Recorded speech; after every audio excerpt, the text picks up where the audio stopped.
Verses sent to the Dean by Jonathan Swift. On his birthday with Pine's Horace, finely bound by Dr. J. Sicken 1. Horace speaking. You've read, sir, in poetic strain how Verus and the Mantuan swain have on my birthday been invited, but I was forced in verse to write it upon a plain repast to dine, and taste my old companion wine. But I who all punctilios hate, though long familiar with the great, nor glory in my reputation, am come without an invitation, and, though I am used to write Falerny and ill deign, for once to taste Earnian, but fearing that you might dispute, had I put on my common suit my breeding, and my politesse I visit in my birthday, dress my coat of purest turkey red, with gold embroidery, richly spread to which I've sure as good pretensions as Irish lords who starve on pensions. What though proud ministers of state did at your antechamber, wait what though your Oxfords and your St. John's have at your levee paid attendance, and Peterborough and Great Ormond, with many chiefs who now are dormant, have laid aside the general's staff, and public cares with you to laugh, yet I some friends as good can name, nor less the darling sons of fame, for sure my Pollio and Maecenas were as good statesmen, Mr. Dean, as either your Bolingbroke or Harley, though they made Lewis beg a parley.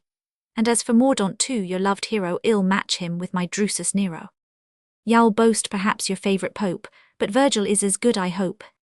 I own indeed I can't get any to equal Helsham and Delany, since Athens brought forth Socrates, a Grecian isle Hippocrates, since Tully lived before my time, and Galen blessed another clime. Y'all plead perhaps at my request, to be admitted as a guest, your hearing's bad, but why such fears?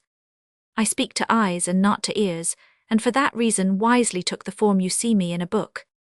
Attacked by slow devouring moths, by rage of barbarous Huns and Goths, by Bentley's notes my deadliest foes, by Creech's 3 rhymes, and Dunster's 4 prose, I found my boasted wit and fire in their rude hands, almost expire, yet still they, but in vain assailed, for had their violence prevailed, and in a blast destroyed my frame, they would have partly missed their aim, since all my spirit in thy page defies the vandals of this age. 'Tis yours to save these small remains from future pedants' muddy brains, and fix my long uncertain fate, you best know how which way translate.